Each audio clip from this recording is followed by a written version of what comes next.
Il est 14h58, le 2 mai 1986, sur une route sinueuse dont seule la Corse a le secret. Une Lancia Delta S4 Groupe B s'élance lors du mythique Tour de Corse. Au volant, un jeune Finlandais de 29 ans, en tête du rallye qui repousse les limites de cette monstrueuse voiture. Soudain, dans un virage gauche sans barrière, tout bascule. La voiture quitte la route, plonge dans le ravin et percute violemment des arbres avant de s'écraser sur le toit plusieurs mètres en contrebas. Une fraction de seconde plus tard, le réservoir d'essence perforé s'embrase et le bolide se transforme en une boule de feu inarrêtable. Les secours mettront de longues minutes à atteindre l'épave calcinée. Il ne reste de la Lancia qu'une armature noircie par les flammes. Le pilote, Henri Toivonen, et son copilote américain Sergio Cresto n'avaient donc aucune chance de s'échapper de cet enfer. Leur destin vient de se sceller dans les flammes sous les yeux horrifiés de leur père. La nouvelle de l'accident se répand instantanément. On attend Henri Toivonen. Il est 15h05, c'est la stupeur. La Lancia numéro 4 ne passera plus. Toivonen et Cresto ont quitté la course à jamais. D'ailleurs, un an auparavant, jour pour jour, lors du même rallye, en Lancia aussi, c'était le pilote italien Attilo Bettega qui avait perdu la vie et qui s'était tué sur ces routes corses. C'est la fois de trop. Quelques heures à peine après le drame, les officiels prennent une décision historique. Les surpuissantes voitures de rallye du groupe B sont bannies pour la saison suivante. L'ère de ces redoutables bolides de rallye s'achève donc brutalement, emporté par la tragédie Toivonen. La presse titra d'ailleurs « Le groupe B a péri avec Henri Toivonen ». Pilote de rallye prodige, dernier héros de l'ère la plus folle du rallye, mais qui était vraiment Henri Toivonen ? Comment ce jeune Finlandais surdoué, promis un titre mondial, en est-il arrivé à périr dans l'enfer des 10 000 virages corses ? Une histoire faite de gloire, de drame, de victoires éclatantes et de dangers permanents. Laissez-moi vous raconter le destin bouleversant du petit prince du rallye, dont la flamme s'est éteinte trop tôt et qui a à jamais marqué l'histoire de ce sport. Nous sommes en 1956 dans une petite ville finlandaise. C'est là, au cœur de la patrie des rallyes enneigés, que naît Henri Pauli Toivonen le 25 août. Il baigne dès l'enfance dans une atmosphère de compétition automobile. Son père, Pauli Toivonen, est l'un des plus grands pilotes finlandais des années 60, champion d'Europe des rallyes en 1968 et victorieux notamment du légendaire rallye du Monte-Carlo. Dans la famille Toivonen, la course est une affaire de famille. Le petit Henri apprend à conduire dès l'âge de 5 ans sur les genoux de son père, sur les chemins de terre finlandais. Son destin de pilote semble déjà tout tracé. Pourtant, à l'adolescence, le jeune Henri ne se destinait pas immédiatement au rallye. Passionné de vitesse, il s'oriente d'abord vers la course sur circuit, aux grandes dames de ses parents inquiets. Il va briller en karting, puis en voiture de tourisme, remportant même la course de Finlande sur circuit. Doté d'un talent naturel, il va même devenir champion de Finlande en monoplace à tout juste 20 ans. Son coup de volant précis et audacieux fait déjà parler de lui. Ironie du sort, c'est la dangerosité des circuits, celle-là même qui effrayait sa famille, qui pousse Henri à bifurquer dès 21 ans vers le rallye jugé plus sûr. En tout cas, c'est ce qu'on pensait à l'époque. Pour autant, Henri ne renoncera jamais tout à fait au circuit, et la suite de son parcours va vite faire exploser son talent au grand jour sur tous les types de courses, et notamment les spéciales de rallye du monde entier. Fin 75, Henri Toivonen débute en rallye international à seulement 19 ans pour faire son premier coup d'éclat à 21 en 77. Au volant d'une modeste Chrysler Avenger, il va se classer 5e des rallyes des 1000 lacs. Ce résultat inattendu face au ténor établi frappe les esprits. Comment un garçon à peine adulte peut tenir tête aux pilotes chevronnés sur ces terres ? L'écurie Ford UK le repère et lui offre en 79 une saison en Grande-Bretagne avec une Ford Escort. Henri va impressionner par son attaque permanente, son style spectaculaire qui plaît déjà aux fans. L'année qui va être décisive pour lui arrive très vite puisqu'à 24 ans à peine, Toivonen va obtenir un volant sur la modeste Talbot Sunbeam Lotus. Personne n'attend de miracle de cette petite propulsion face aux voitures d'usine bien plus puissantes. Mais en 1980, lors de la dernière manche du championnat du monde des rallyes en Grande-Bretagne, Henri va réaliser l'impensable. Pendant 5 jours, dans les forêts anglaises embrumées, il vole au-dessus de la route et de ses concurrents. Son copilote de l'époque, Paul White, décrira d'ailleurs le moment comme « il était magique ». Et contre toute attente, Henri remporte le rallye après plus de 30 épreuves spéciales acharnées. À 24 ans tout juste, il devient le plus jeune vainqueur de l'histoire du championnat du monde des rallyes. Le monde du rallye n'en revient pas, ce jeune inconnu vient de dompter les stars établies sur l'une des épreuves les plus exigeantes. Cette victoire surprise du RAC, donc le rallye de Grande-Bretagne en 1980, marque la naissance d'une étoile. Toivonen a fait preuve d'un talent pur et d'un courage insolent dans des conditions redoutables. Talbot permet même à Henry de remporter cette année-là le titre constructeur mondial, exploit inattendu face aux géants comme Ford ou Datsun. Le Français Guy Fréquelin, son coéquipier chez Talbot, n'en revient pas du sang-froid du Finlandais sous la pression. Les saisons suivantes vont s'avérer plus difficiles. Malgré son immense potentiel, Henry peine à trouver une voiture à la hauteur de son talent. Il passe par l'équipe Opel en 1982 et 1983, pilotant l'Ascona puis la Manta 400 en championnat du monde. Ses propulsions sont fiables mais moins performantes, ne lui permettant pas de briller autant que souhaité face à la révolution des nouvelles voitures à transmission intégrale. Henry va réussir à décrocher quelques podiums et acquiert de l'expérience tout en continuant de cultiver sa réputation de pilote spectaculaire. Mais souvenez-vous, Henry jongle aussi avec le circuit et en 83, il s'illustre en terminant 3e lors des 1000 km du Mugello, une course d'endurance mythique, au volant de cette fameuse Porsche 956 Groupe C. Sa polyvalence va jusqu'à impressionner les dirigeants de Porsche qui envisagent même de le recruter comme pilote d'usine. Mais Henry reste attaché au rallye et fidèle à la marque Lancia qui commence à lui faire les yeux doux. En 1984, on y est, Toivonen rejoint l'équipe officielle Lancia en championnat du monde. Le constructeur italien, légendaire en rallye, mise sur ce jeune Finlandais pour l'avenir. Henry prend part au développement de la Lancia 037 Groupe B à propulsion, puis dès 1985, il a entre les mains la toute nouvelle Delta S4 à transmission intégrale, un monstre technologique en gestation.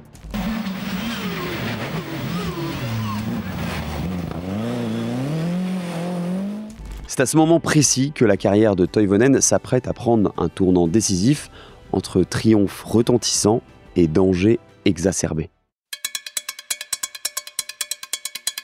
En rejoignant Lancia, Henri Toivonen rentre de plein pied dans la furieuse époque des groupes B.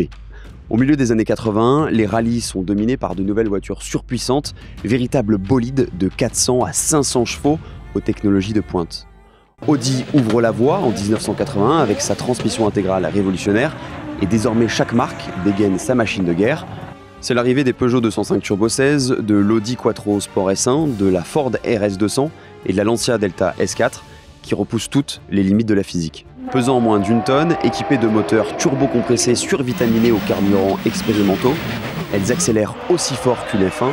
Imaginez un peu, il ne fallait que 2,8 secondes à la Lancia Delta S4 pour passer de 0 à 100 km/h. Ces monstres du groupe B sont difficiles à maîtriser, coûteux à produire, mais ils offrent un spectacle sans égal et fascinent les fans du monde entier.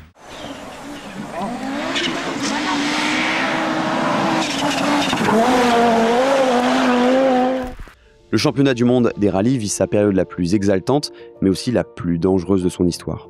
Henri Toivonen s'épanouit dans ce contexte inédit. Au volant, il n'a peur de rien. Ses performances sur l'asphalte comme sur la terre montrent qu'il est l'un des rares capables d'exploiter le potentiel de ces engins diaboliques. Le directeur de Lancia, Cesare Fiorio, dira d'ailleurs plus tard que le niveau de développement de la Delta S4 était incroyable et que seul Henry était capable d'en utiliser le plein potentiel. Toivonen repousse les limites, quitte à frôler parfois avec le point de non-retour. Sa philosophie, à fond tout le temps, rappelle d'ailleurs celle d'un autre Finlandais célèbre, Ari Vatanen, qu'on a eu la chance de recevoir sur cette chaîne. Vous pouvez retrouver le lien vers son épisode en description. D'ailleurs, début 85, la carrière d'Henry manque d'être brisée net. Il est engagé sur le rallye de Sardaigne et est victime d'une sortie de route effroyable. Sa Lancia 037 part dans de violents tonneaux, bilan de graves blessures aux vertèbres cervicales et de multiples fractures. Henry échappe de très peu à la paralysie. Pendant de longues semaines, cloué sur un lit d'hôpital, il doute. Mais finalement, le volant va lui manquer et sa jeunesse, sa détermination l'aide à récupérer plus vite que prévu. Toivonen, fidèle à sa réputation de battant, fait tout pour revenir avant la fin de la saison. Et c'est contre l'avis de certains médecins qu'il y parvient. Cette même année, 1985, le plateau du championnat du monde est plus relevé que jamais. Chez Peugeot, un expérimenté Ari Vatanen enchaîne les victoires jusqu'à subir lui aussi un terrible accident en Argentine. C'est Ari Vatanen qui se crache à pleine vitesse. Il est grièvement blessé, de nombreuses fractures et frôle la mort. Ces événements donnent les prémices de la réputation des groupes B, des voitures sans pitié qui ne pardonnent aucune erreur. Toivonen le sait d'ailleurs mieux quiconque en remontant dans sa Lancia après son rétablissement. Et son retour sera fracassant. Novembre 85, Lancia aligne pour la première fois en compétition sa nouvelle arme absolue, la Delta S4 à double suralimentation. Henry a l'honneur de piloter ce monstre lors du RAC, qui est donc le rallye de Grande-Bretagne. Malgré son récent accident, il se montre plus rapide que jamais. Les pistes sont boueuses et les forêts humides, pourtant Toivonen écrase la concurrence et il remporte la victoire avec près d'1 minute d'avance sur le second, son coéquipier Markku Alén. Personne n'a dominé un rack de la sorte depuis très longtemps. À 29 ans, Henri signe la deuxième victoire en mondial, 5 ans après la première, prouvant qu'il est revenu au sommet de son art. Mieux encore, il offre au passage à la Lancia Delta S4 une entrée en scène triomphale, une victoire dès sa première sortie, fait rarissime. Toivonen va déclarer entre joie et inconscience « J'ai gagné le rack avec la Lancia, mais je ne savais pas vraiment comment la conduire, on aurait dit qu'elle avait sa propre volonté ». Ces paroles, initialement dites sur le ton de la plaisanterie, trahissent en réalité la difficulté de dompter la Lancia Delta S4. Henri en est conscient, cette voiture est un cheval qui pourrait bien le désarçonner, même s'il est le meilleur cavalier. Début 86 est donc pour Henri Toivonen une nouvelle saison en favori pour le titre mondial dans l'équipe Lancia Martini qui arbore ses célèbres couleurs bleues et rouges. Et il ne tarde pas à le démontrer en janvier lors du prestigieux rallye du Monte-Carlo. Il réalise l'une des plus grandes performances, malgré la concurrence affûtée de Walter Röll et Hannu Mikkola chez Audi, et chez Peugeot de Timo Salonen, Juha Kankkunen et Michel Mouton. Henri survole les épreuves dès les premières spéciales. Au fil des cols verglacés et des routes sinueuses des Alpes, il repousse les limites de son pilotage, n'hésitant pas à faire dériver la S4 dans des épingles avec une maestria incroyable. Henri Toivonen, petit prince à la tête bien faite, il marquera le Monte-Carlo 86 d'une empreinte de patron à qui on ne discute pas les décisions. Son frère Harry dira plus tard que Markku Alén et Miki Biasion m'ont dit qu'Henri était le seul à pouvoir tirer 100% de la Delta S4. Je dirais qu'il était le meilleur et aussi le plus courageux. Ce Monte-Carlo est marqué par un accident, mais pas celui auquel on s'attend. Lors d'une liaison de routière, un automobiliste imprudent percute de face la Delta S4 d'Henri. L'accident endommage gravement sa voiture, châssis plié. Il dira d'ailleurs qu'il était tordu comme une banane. Il a aussi la roue arrachée. On pense alors son rallye terminé, mais l'équipe Lancia, dans un effort désespéré, rafistole la voiture à chaque point d'assistance avec des moyens de fortune. Malgré une voiture cabossée, Henri continue à attaquer. Il avouera en riant d'ailleurs à la télévision. It's not easy to drive at all. We are coming like in gravel roads, you know, all right corners sideways, left corners it's understated. But it's hard driving. Ce n'était pas facile à piloter du tout, on aurait dit une voiture à moitié droite, à moitié de travers. Contre toute attente et au prix d'un pilotage d'anthologie, Toivonen garde la tête du rallye jusqu'au bout. Il remporte donc le Monte-Carlo en 86 avec plus de 4 minutes d'avance sur le second, une domination rare sur cette épreuve. Il nous l'a refait, le coup, le gamin terrible. Un moment pour l'éternité, alors que Salonen cherche déjà le chemin de son hôtel. Cette victoire en terre monégasque a pour Henri un goût très spécial, car 20 ans plus tôt, son père, Pauli Toivonen, avait lui aussi remporté le Monte-Carlo dans des circonstances plus ou moins controversées, après la disqualification douteuse des pilotes Mini en 1966. Mais cette fois, la boucle est bouclée, pas de doute, Henri l'a emporté de la manière la plus éclatante, sans contestation possible. L'héritage familial est honoré et de la plus belle des manières. Henri est désormais en tête du championnat du monde 86. Tous les espoirs lui sont alors permis. Beaucoup le voient déjà champion du monde en fin d'année s'il continue sur cette lancée.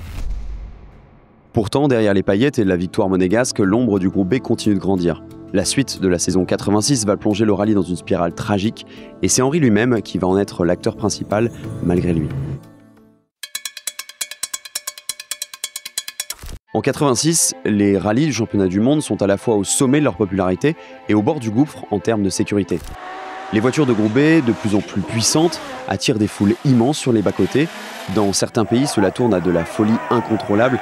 Les spectateurs, grisés par le spectacle, n'hésitent pas à se masser au milieu de la route, ne s'écartant qu'au dernier moment devant les bolides lancés à pleine vitesse. Chaque spécial se déroule dans une ambiance survoltée.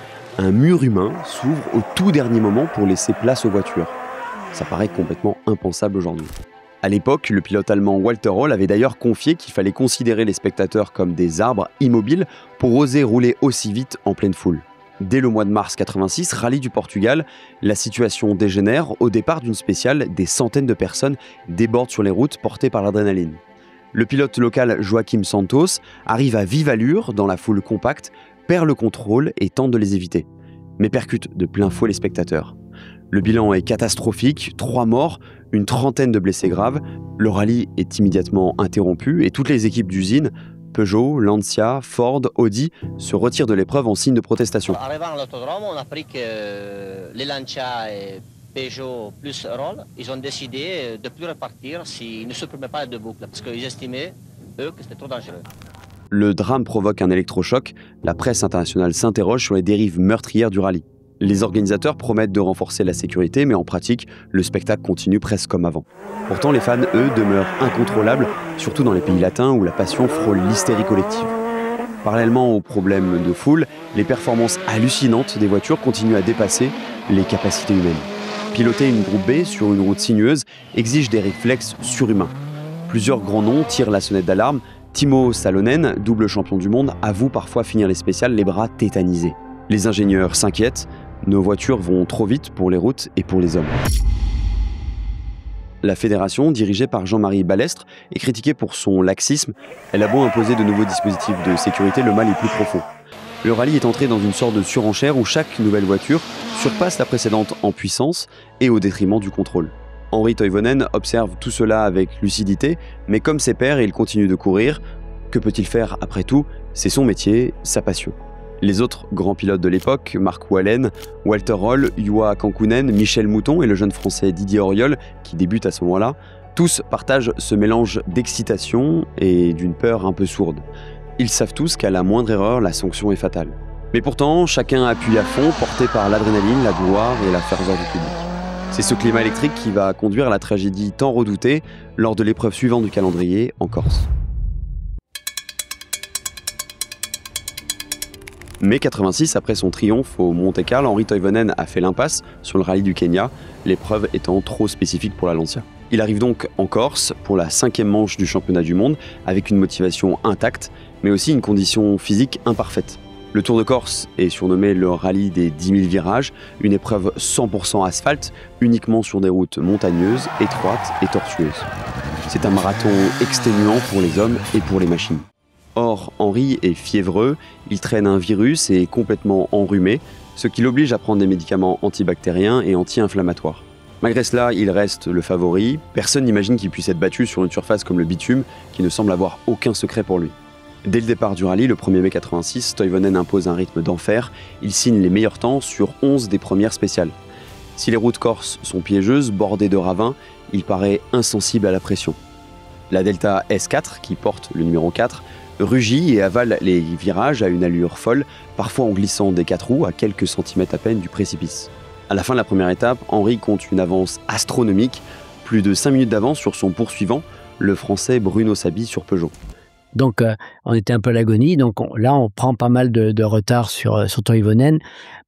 Mais je me souviens, en étant avec lui là à cette étape, on sentait qu'il était fatigué. Alors, est-ce que on savait qu'il avait une mauvaise grippe, on savait que les voitures étaient épuisantes. D'ailleurs, on a reçu Bruno sur cette chaîne et c'est grâce à vous, en vous abonnant, en likant, en commentant cette vidéo. Plus vous êtes nombreux à le faire, plus on peut convaincre des invités incroyables et des marques de travailler avec nous. Donc prenez 2 secondes pour vous abonner si ce n'est pas encore fait. Je vous le disais, il a donc une avance incroyable sur Bruno Sabi, le second, en si peu de kilomètres, preuve donc de sa domination. Pour le public et les commentateurs, Toivonen est en train de réaliser l'un des plus grands exploits de l'histoire du Tour de Corse. Pourtant, certains signes d'alerte apparaissent. Henri lui-même commence à s'inquiéter de la démesure de l'épreuve. Le soir du 1er mai, épuisé après des heures de spécial, il confiera d'ailleurs à un journaliste « Aujourd'hui, on a déjà roulé plus que la distance totale du rallye des 1000 lacs. Après 4 heures à ce rythme, c'est épuisant et le cerveau n'arrive plus à suivre. Avec une voiture moderne comme ça, c'est juste impossible de courir ici. » Honestly, now we have done more than 4-hour stages.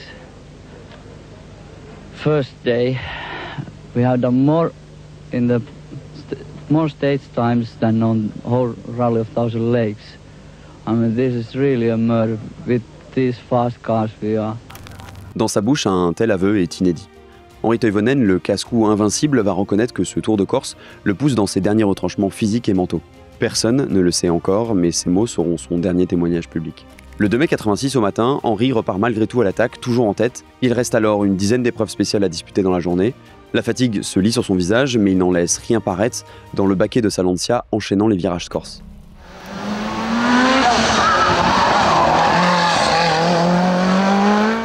Son copilote Sergio Cresto, concentré, enchaîne les notes. La spéciale numéro 18, entre Corte et Taverna, démarre en fin de matinée. Henri s'élance le premier en leader. Les premiers kilomètres se passent bien, jusqu'à ce fameux virage gauche, pourtant anodin sur le carnet de notes, mais situé dans un endroit isolé, sans aucune barrière de sécurité. au bord d'un ravin. C'est à 11h que tout bascule.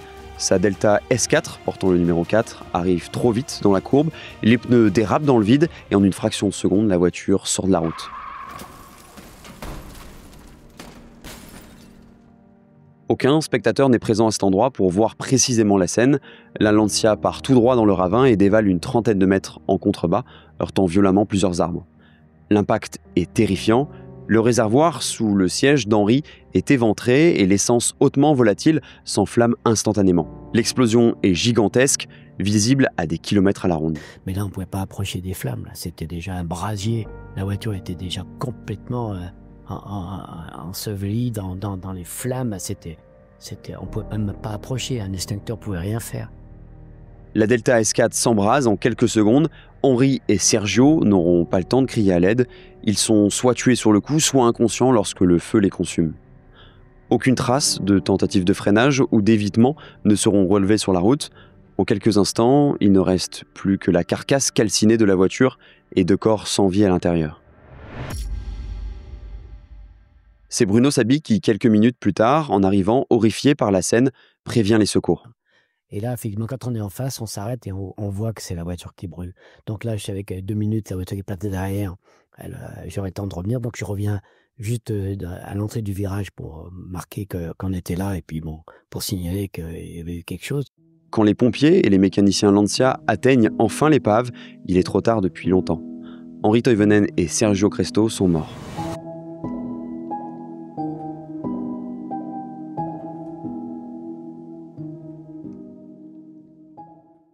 Le rallye du Tour de Corse est aussitôt interrompu pour la journée. Quelques heures plus tard, la nouvelle de la disparition d'Henri se répand dans le monde entier. La communauté du sport automobile est en deuil. Les causes exactes de l'accident ne seront jamais éclaircies totalement. L'enquête révélera que personne n'a vu directement la sortie de route. Les hypothèses s'enchaîneront alors, que ce soit un malaise du pilote rendu somnolent par les médicaments, ou une intoxication par de possibles vapeurs d'essence dans l'habitacle, ou encore une défaillance mécanique comme un accélérateur bloqué, ou bien tout simplement une erreur d'appréciation d'Henri exténuée qui aurait eu une seconde d'absence au pire moment. Malcolm Wilson, pilote présent ce jour-là, affirmera d'ailleurs qu'Henri souffrait depuis son crash en 85 de brefs trous noirs neurologiques dont il avait parlé à personne. Mais aucun élément tangible ne permet de finalement trancher le débat. Henri Toivonen s'est engouffré dans la légende en laissant derrière lui un mystère. Quel virage l'a tué et pourquoi ? Quoi qu'il en soit, ce drame marque aussi la fin d'une époque. Dès le soir du 2 mai 86, la FIA tient une réunion de crise. Le président Jean-Marie Balestre annonce l'interdiction pure et simple du groupe B en rallye pour la saison 87. On sait que le président de la FISA, Jean-Marie Balestre, entend ramener la puissance des voitures en 88 à 300 chevaux. C'est dans le sens de la sécurité, c'est dans le sens d'une meilleure performance.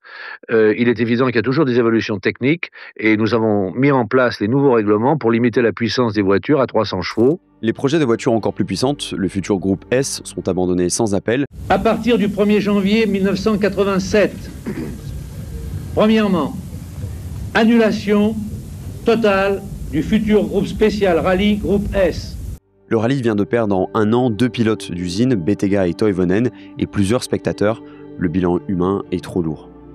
Les études commandées par la FIA confirment l'évidence. Les réflexes humains ne peuvent plus suivre la vitesse de ces bolides et les routes de rallye ne sont plus adaptées à de telles performances.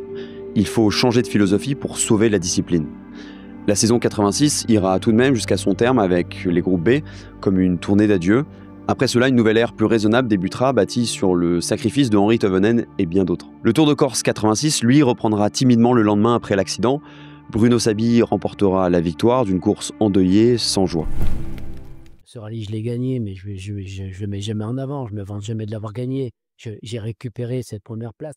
Sur le podium, aucun champagne n'est sabré, les yeux sont rouges, les pensées absentes. Tous savent que plus rien ne sera comme avant.